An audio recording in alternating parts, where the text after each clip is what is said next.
teman-teman sekalian, kemudian ada resiko yang lebih besar dari itu, yaitu adiksi pornografi. Oke, sebetulnya eh, saya berbicara tentang adiksi pornografi dari tahun 2013, 2014, ya. Itu adiksi pornografi sebetulnya ya, mestinya tahun 2025 itu sudah khatam. Khatam itu apa? Khatam itu artinya satu, urusan pornografi sudah tidak ada, dalam arti kata sudah punah, dalam arti kata semua orang sudah terbentengi dengan mantra-mantra anti pornografi, terbentengi dengan vitamin-vitamin anti pornografi, atau sebaliknya kita sudah kalah total dari pornografi sehingga kita sudah beralih dari pornografi menjadi porno aksi, dari pornografi menjadi prostitusi sekarang. Ya, sekarang anak-anak, mohon maaf teman-teman sekalian, mungkin ini perlu juga kita ketahui bahwa anak-anak sekarang, anak-anak muda sekarang bukan lagi masalah pornografi lagi sekarang. Sekarang yang lagi ramai adalah BO, Pak. Ya, orang-orang sekarang online apa? Online prostitusi, prostitution online. Prostitusinya sekarang online. Jadi kalau kita sempat seneng karena apa namanya? Karena yang namanya lokalisasi ditutup, ya, ada lokalisasi terbesar di Asia Tenggara ditutup, bukan karena orang-orang insaf. Bukan karena orang-orang sudah insaf, kemudian apa namanya orang-orang yang cari duit lewat jalan itu sudah selesai. Tidak. Kenapa? Karena mereka sudah tidak perlu lagi lokalisasi. Kenapa? Karena bisa online mesennya. Nah, ini luar biasa. Jadi sudah adiksi pornografi sebetulnya sudah mencapai tahapan yang berikutnya ya, yang sudah menjadi prostitusi maupun tadi apa namanya porno aksi. Nah, teman-teman sekalian, ini dari bukunya Mark Castelman tentang The Drug of the New Millennium. Jadi Mark Castelman mengatakan bahwa yang namanya pornografi itu adalah bukan sekedar pornografi, bukan sekedar fenomena sosial, tetapi yang namanya pornografi itu adalah narkoba abad baru, ya. Makanya disebut sebagai narkolema atau narkoba lewat mata. Nah, bagaimana narkoba lewat mata itu? Kalau kita lihat ini video sedikit, ah, oke sebentar, oke, bapak-bapak, ibu-ibu lihat mobil di sini menabrak, oke. Ini mobil ini berkecepatan tinggi, kemudian menabrak tembok. Oh iya. Mobilnya, mobil yang bagian depannya itu hancur. Oke, nah sekarang Pak, mobil itu adalah kepala kita.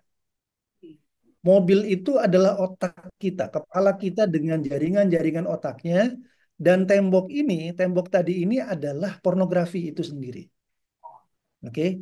Nah, sekarang kalau kita lihat yang rusak itu bagian depan. Kalau kita kiaskan kepada otak, berarti yang rusak itu adalah otak bagian depan, Pak. Oke. Otak bagian depan itu apa? Otak bagian depan itu yang disebut sebagai frontal cortex atau prefrontal cortex. Apa itu prefrontal cortex? Prefrontal cortex itu adalah bagian depan dari otak, ya. Bagian depan ini hanya dimiliki oleh manusia, Pak. Cuman manusia yang memiliki. Nah, kalau kita lihat ini ya. Ini bagian prefrontal cortex, ya. Prefrontal cortex itu adalah direktur. Bapak-bapak, ibu-ibu coba dipegang ini dahi kita, di belakang dahi. Dahi itu kalau dalam bahasa Al-Qur'an, Pak, bahasa doa disebut sebagai ubun-ubun, nasiyah.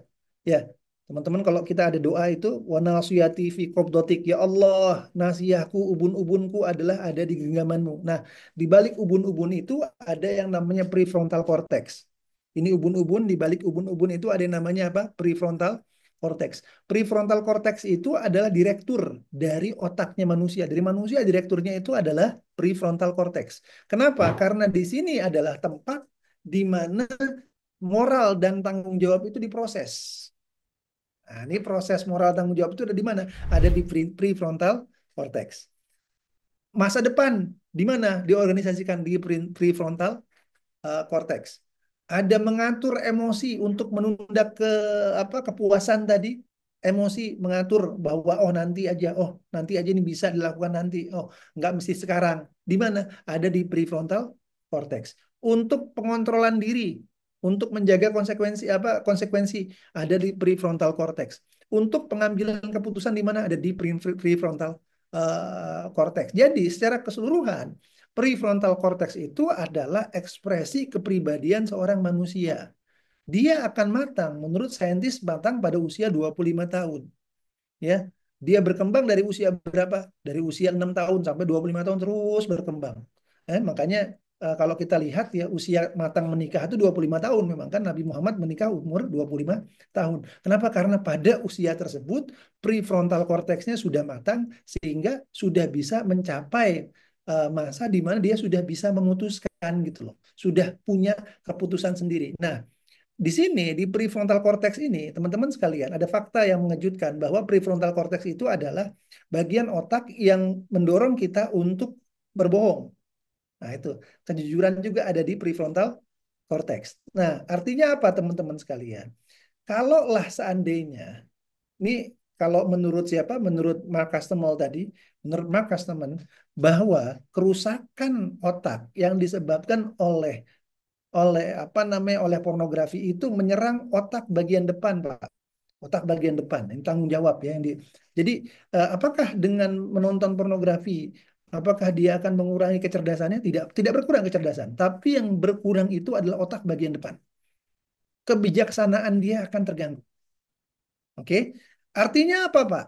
Artinya kita dihadapkan dengan potensi bahwa generasi yang akan datang, yang digadang-gadangkan akan menjadi generasi emas 2045, ya, akan menjadi generasi cemas, Pak. Kalau seandainya anak-anak kita kecanduan gadget, kemudian kecanduan pornografi. Kenapa? Karena yang akan kita lihat itu adalah bukan hanya krisis moral, tapi juga krisis kemanusiaan. Kenapa krisis kemanusiaan? Karena yang namanya prefrontal cortex ini hanya dimiliki oleh manusia. Manusia aja yang punya, Pak, di sini. Ya, ini jenderal, direkturnya manusia. Itu yang disebut sebagai prefrontal cortex, yang dalam doa-doa kita, kita sebut sebagai nausiyah, ya, ubun-ubun. Yang dalam surat Al-Alaq, kita yang muslim di sini, teman-teman yang muslim, dalam surat Al-Alaq itu ada ayat apa? Kalla la illam yantahil nasfa'am bin nasiyah, nasiyatin kadzibatin khati'ah. Al-Quran itu mendeskripsikan otak bagian depan atau prefrontal cortex ya, nasiyah, ubun-ubun itu sebagai otak yang berbohong. Otak yang bersalah. Kenapa? Karena keputusan untuk berbohong, keputusan untuk menyimpang, keputusan untuk berbuat salah itu diproduksi di otak bagian depan yang menjadi korban ganas dari pornografi.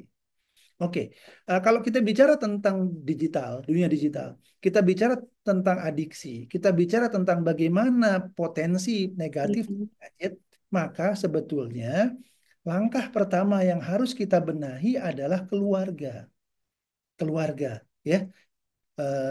Nah, saya belajar dan kita mengembangkan ada 7 pilar pengasuhan, Pak, yang namanya 7 pilar pengasuhan. Nah, 7 pilar pengasuhan ini adalah langkah panjang, langkah ke depan, ya, untuk memaksimalkan tadi era digital dan meminimalisir potensi untuk kerusakan dari dunia digital. Oke, ada 7. Oke, yang pertama adalah kesiapan menjadi orang tua. Artinya apa, Bapak Ibu sekalian? Kita sebelum menikah kita harus siap. Potensi di sini teman-teman yang belum menikah mungkin atau punya anak yang belum menikah, pastikan sebelum menikah itu dia siap untuk menjadi orang tua. Jadi jangan sampai dia menikah tapi dia tidak punya persiapan untuk menjadi orang tua. Itu pertama. Kita perlu ilmu untuk menjadi orang tua. Yang pertama. Yang kedua, dan ini yang saya sangat senang karena teman-teman di sini semua nih banyak ya, bapak-bapak ada mengokohkan keterlibatan ayah dalam pengasuhan. Jadi bapak-bapak di sini, alhamdulillah nih saya lihat bapak-bapak yang sepertinya sangat terlibat dalam pengasuhan. Jadi bapak ibu-ibu sekalian, kalau kita bicara tentang waspada gadget, waspada pornografi dan lain sebagainya, tokoh utama dalam langkah tersebut adalah ayah, Pak. Jadi bapak ini. Bapak ini adalah tokoh utamanya, ya. Yang punya lakonnya adalah bapak. Kemudian yang ketiga adalah tujuan pengasuhan. Bapak Ibu sekalian, ketika kita pengasuh, ya, maka pastikan bahwa kita dan pasangan kita punya tujuan pengasuhan yang sama. Jadi gini, kalau saya dan istri saya punya tujuan pengasuhan yang sama, maka apapun yang terjadi di pertengahan dengan anak kita itu adalah bahan diskusi, Pak. Kemudian Yang keempat adalah komunikasi yang baik dan benar. Baik, benar, dan menyenangkan. Ya, ada komunikasi itu ada baik, benar, dan menyenangkan. Oke, bagaimana komunikasi yang baik, benar, dan menyenangkan? Jadi, satu, pesannya itu benar. Isi dari pesannya itu harus isi-isi pesan yang benar. Oke, kemudian caranya itu yang baik dan menyenangkan gitu loh. Jadi jangan sampai komunikasinya benar, isinya benar, tapi caranya tidak baik dan tidak menyenangkan. Atau sebaliknya, isinya salah, tapi caranya baik dan menyenangkan. Itu kan kebanyakan kita begitu sekarang. Kemudian selanjutnya adalah pendidikan agama oleh kedua orang tua, Bapak Ibu sekalian. Kita bicara tentang pendidikan agama. Pendidikan agama itu bukan hanya oleh sekolah, ya, bukan hanya oleh dinas, bukan hanya oleh Kementerian Pendidikan Agama, bukan, ya, bukan hanya dinas dinas agama, tetapi juga oleh kedua orang tua. Dan seharusnya memang kedua orang tua lah yang berkewajiban untuk mendidik agama bagi anak. Kemudian selanjutnya yang keenam adalah persiapan balik bagi anak-anak kita. Kenapa sih kok kami menekankan pada persiapan balik? Karena teman-teman sekalian, ini perlu disadari, bagi orang-orang Islam, ya, bagi Muslim, balik itu adalah titik awal dari satu fase kedewasaan. Karena ketika anak kita sudah balik, orang tua sudah lagi seharusnya tidak bertanggung jawab pada anaknya gitu loh. Tetapi anak tersebut sudah bertanggung jawab di hadapan Allah Subhanahu wa taala karena sudah menjadi mukallaf ya. Kalau anak balik itu sudah menjadi mukallaf, sholatnya sudah dihitung, semuanya sudah dihitung. Nah, ini perlu persiapan, Pak. Oke. Dan yang terakhir ya adalah bijak berteknologi. Ini yang kita pelajari hari ini adalah bagian dari bagaimana kita bijak berteknologi. Oke.